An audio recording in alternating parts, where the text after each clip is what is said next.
It was a sunny spring day in 1991, and the Hibbs family started their morning like any other. Joy Hibbs, a 35-year-old mother of two, cuddled in bed with her husband, their children, and a new puppy.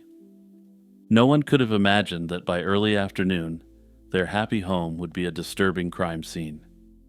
Around 1 o'clock on April 19th, 1991, Joy's 12-year-old son, David, stepped off his school bus after an early dismissal and immediately sensed something was wrong.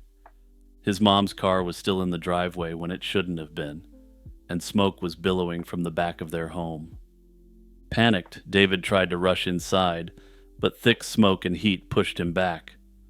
Realizing his mom was likely still inside, he sprinted to neighbors for help while flames consumed the house. Firefighters arrived and battled the blaze. When the fire was finally extinguished, they discovered Joy's lifeless body on a bed in David's own bedroom.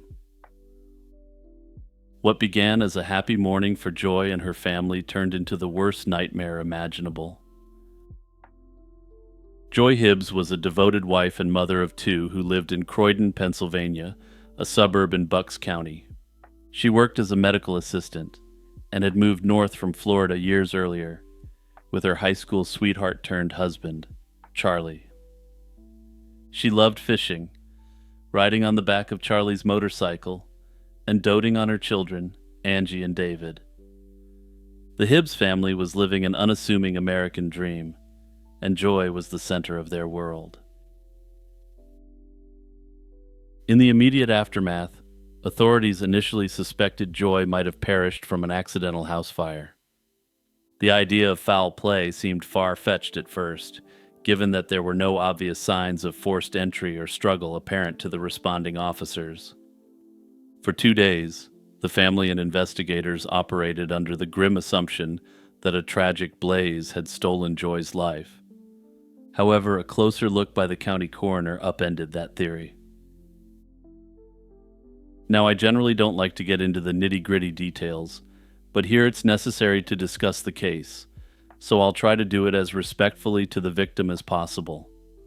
An autopsy revealed unmistakable evidence of a slaying. Joy had been stabbed multiple times and viciously beaten, suffering several broken ribs. She had been strangled as well, and in fact a computer's electrical cord was later identified as the likely ligature used to asphyxiate her. Tellingly, the autopsy found no smoke in Joy's lungs, meaning she was already dead when the fire consumed the house. This was no accident, and it was clear someone had eliminated Joy and then set the house ablaze to destroy evidence and mask the crime. Investigators also noted that Joy's wallet was found emptied of cash, an odd detail, since she had withdrawn money from the bank earlier that very morning. The missing money suggested a possible robbery motive or a staged cover-up. And in the weeks that would follow, the cops would essentially erroneously decide that Charlie did it, even if there was no evidence linking him to the crime. This is just guesswork on my part, but the attack appeared to be highly personal, so it's likely they simply thought the husband did it.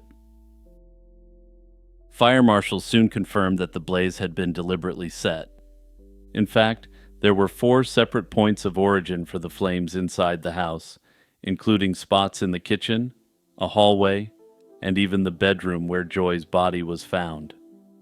Such a pattern could only mean arson, and the perpetrator had clearly attempted to burn down the home in an effort to destroy evidence. From the very start, detectives hunting for Joy's attacker honed in on a suspect uncomfortably close to home. Neighbors reported that around the time of the fire, a blue Chevrolet Monte Carlo was seen sloppily parked outside the Hibbs residence, facing the wrong way on the street. It was an odd sight that stuck in witnesses' minds. Investigators soon learned that a former neighbor of the Hibbs family, 25-year-old Robert Atkins, owned a Monte Carlo, but in a different color. Atkins had lived just 2 doors down from Joy's home, and he was no stranger. In fact, he had occasionally sold small amounts of street cabbage to Joy and her husband Charlie in the past. This connection, plus the unusual car sighting, put Atkins on the detectives' radar almost immediately. Just 2 days after the event, officers went to question Robert Atkins. He refused to let them into his apartment, but one detective noticed a dark-colored Monte Carlo in the parking area. It was the same make and model witnesses had described, though it was black rather than blue.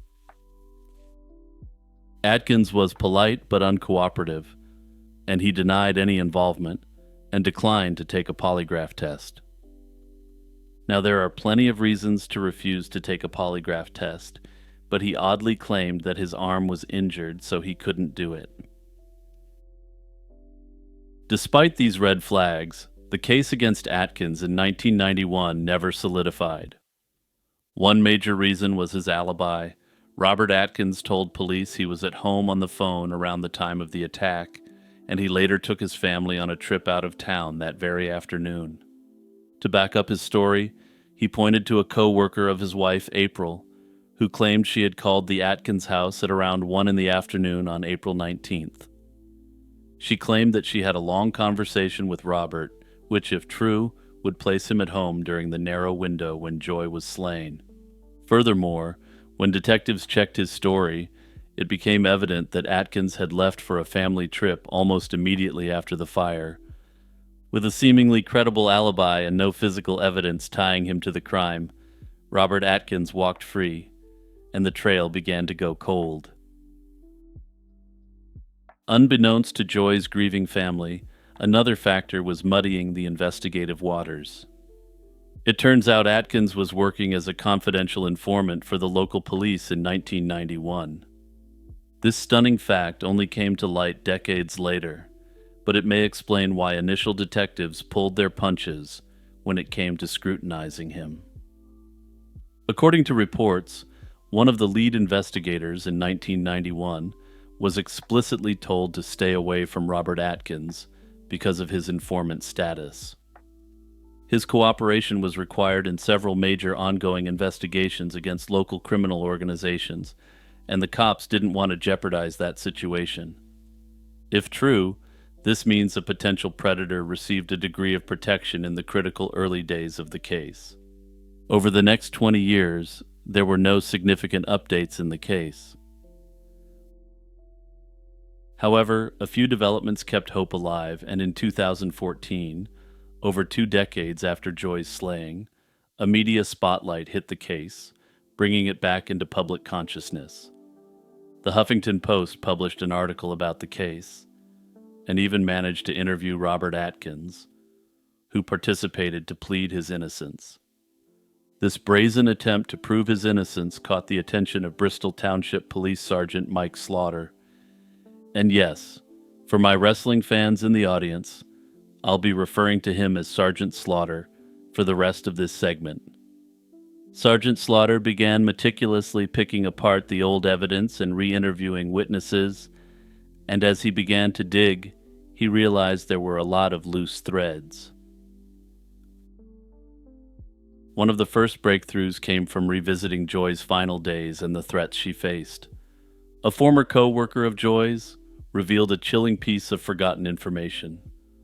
Just days before the attack, an enraged man had called Joy at her workplace, angrily threatening her. In 1991, this co-worker hadn't shared the story with police, though her husband, Charlie, had told the cops about it. Detectives at the time seemed more focused on Charlie as a suspect and appear to have thought this was an attempt to deflect responsibility. Slaughter also re-examined Atkins' alibi and found cracks in its foundation. The phone call that was supposed to prove his innocence was scrutinized. It turned out that the timing of the call and the departure for his family trip didn't rule him out as cleanly as once thought. In fact, evidence suggested Atkins' phone call and the drive north occurred later than he had led police to believe.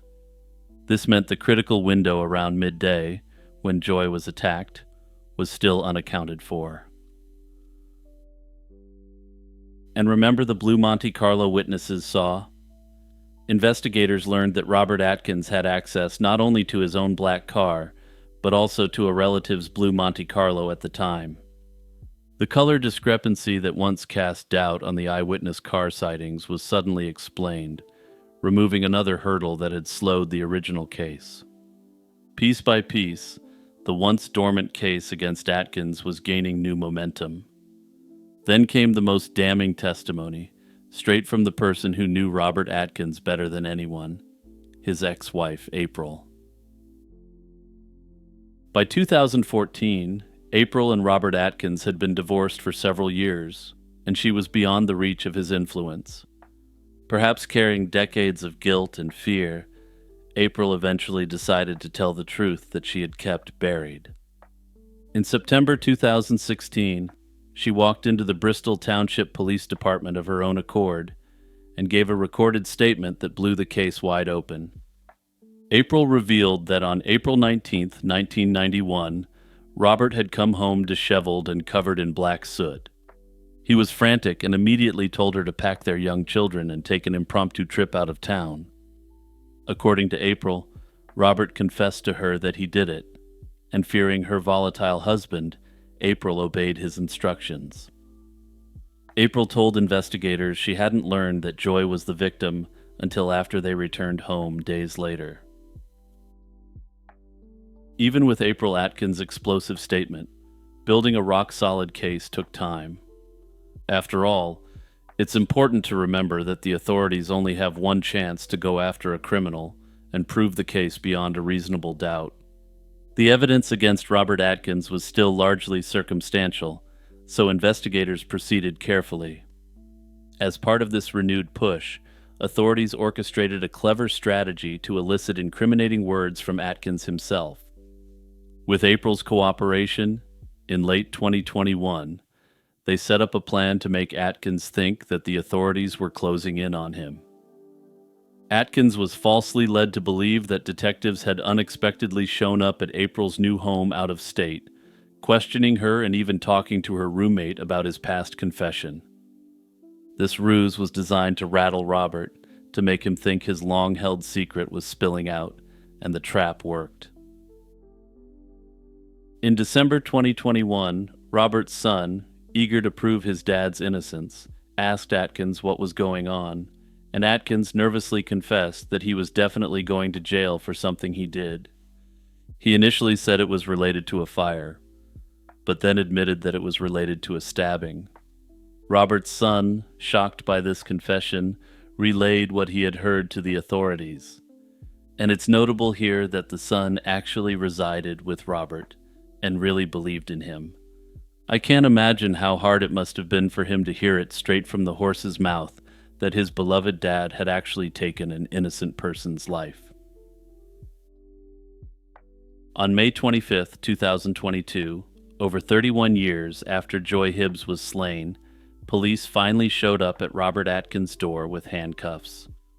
The one-time neighbor who had lived freely for decades was placed under arrest and charged with multiple counts related to the slaying and the arson.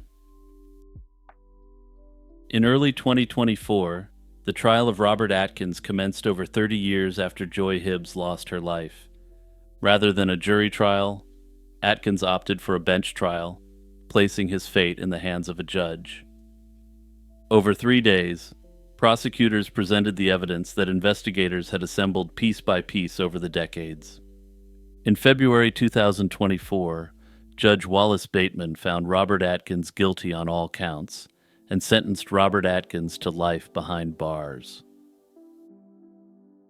Notably, in a disturbing postscript, Joy's children, David and Angie, recounted how Atkins didn't just take their mom away. The fire that had burnt their house down had also taken almost all the visual documentation of their happy memories with their mom.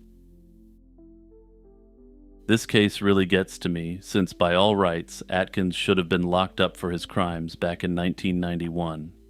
Perhaps the most glaring failure was that Robert Atkins was a police informant at the time of the attack.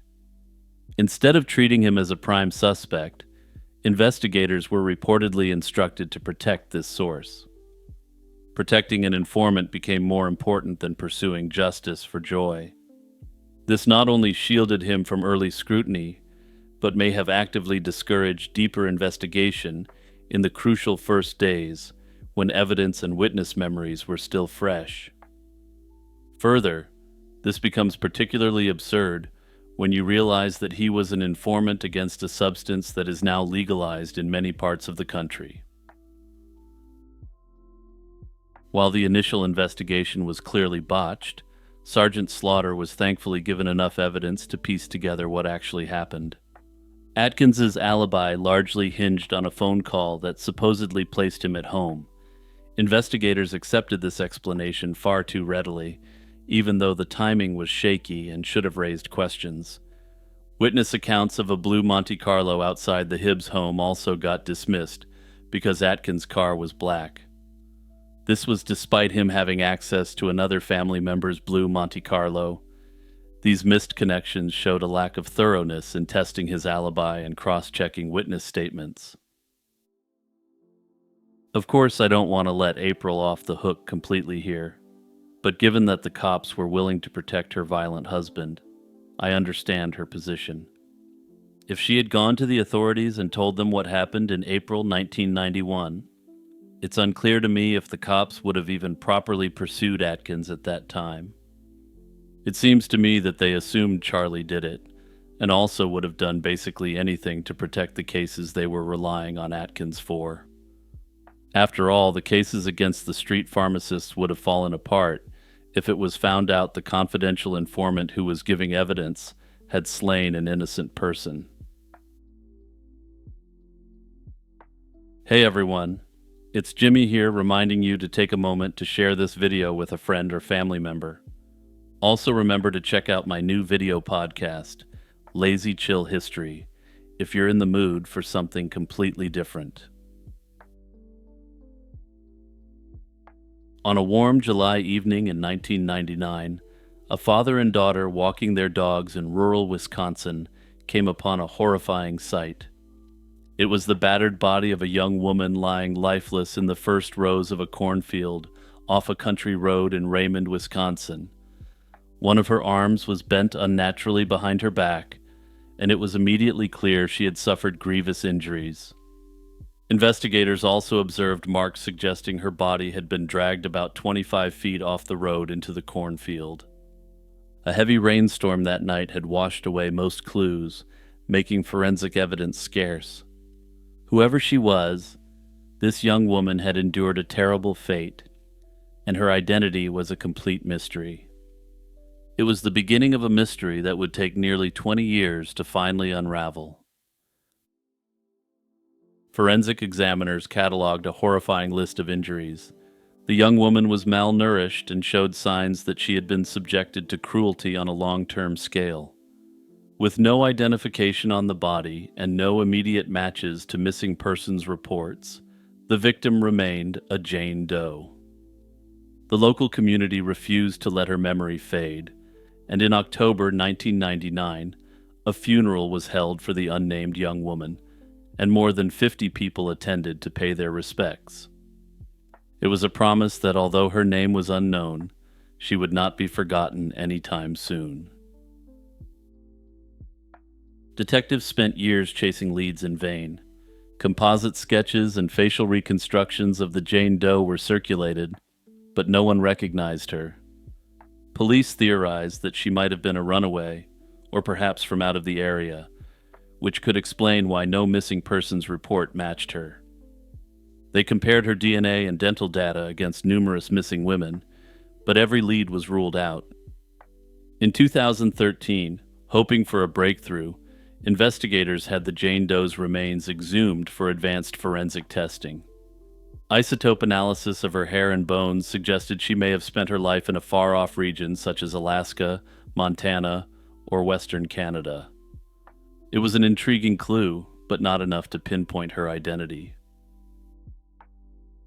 Nearly 2 decades later, in late 2019, the cold case heated up dramatically. On September 23, 2019, Racine County investigators received a tip that a woman named Linda Sue LaRoche was bragging about a crime she committed a couple decades back. LaRoche, they learned, was a former nurse who had lived in the northwest suburbs of Chicago in the late 1990s. Within weeks of this tip, investigators gathered enough evidence to obtain an arrest warrant. On November 5th, 2019, police in Cape Coral, Florida, where LaRoche had moved, arrested her in connection with the Jane Doe case. LaRoche's arrest was a turning point. After 2 decades, authorities finally had a suspect and a chance to give the Jane Doe her name back. Acting on the new lead, investigators soon uncovered the identity of their Jane Doe. The tip about LaRoche led police to a long-forgotten missing person, a 23-year-old woman from McHenry, Illinois, named Peggy Lynn Johnson. Peggy had never been officially reported missing. In fact, the only public notice of her disappearance was a small personal ad her aunt placed in a local newspaper in late 1999, pleading for Peggy to contact her family. By comparing DNA from Peggy's relatives to the Jane Doe, authorities confirmed that the unidentified victim was indeed Peggy Lynn Johnson. With the case cracked, investigators pieced together the tragic story of how Peggy came to live with LaRoche and what she endured.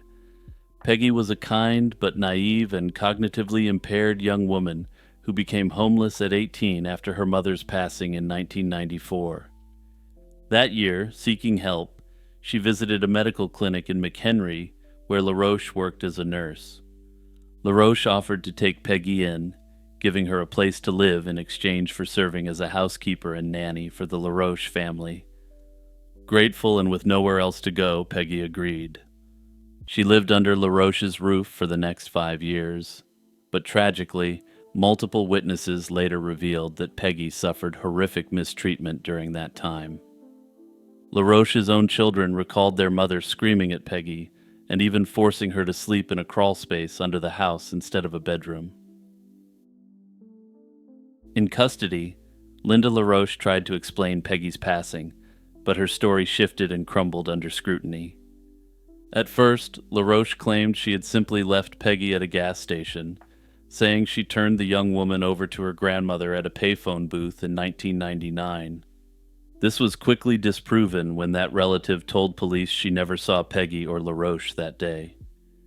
Confronted with the lie, LaRoche then admitted she had driven Peggy to rural Wisconsin and abandoned her by the roadside, insisting that Peggy was alive at the time. She also claimed that Peggy wasn't injured at all at the time of the drop-off. Investigators knew this account did not align with the autopsy, which showed Peggy's severe, untreated injuries. Further testimony illuminated what likely happened on Peggy's final day. LaRoche's ex-husband recounted that he came home one day in July 1999 to find Peggy lying on the floor unresponsive. LaRoche told him Peggy had taken too many pills and instructed him to take their children out of the house for ice cream. He complied, and when he returned later, Peggy was gone.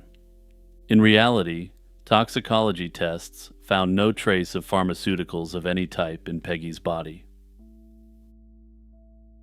The arrest of Linda LaRoche marked the beginning of the end for this decades-old mystery. In March 2022, a jury in Racine County deliberated over the evidence and found LaRoche guilty of Peggy Johnson's slaying and of hiding her corpse. She was later sentenced to life in prison, with no possibility of parole. With the case solved, Peggy Lynn Johnson finally received a degree of the dignity she deserved in life. Her remains, once buried under the Jane Doe headstone, were exhumed and reburied in Illinois next to her mother's grave, thanks to donations from her adoptive community. Now her tombstone bears her real name, and the evils of Linda LaRoche will forever be known to the world. In a somewhat cruel twist of fate, Linda LaRoche is receiving much better treatment in prison than Peggy ever received living in Linda's home. Of course, I'm not advocating for Linda to receive the treatment Peggy received, but damn, this case really pisses me off.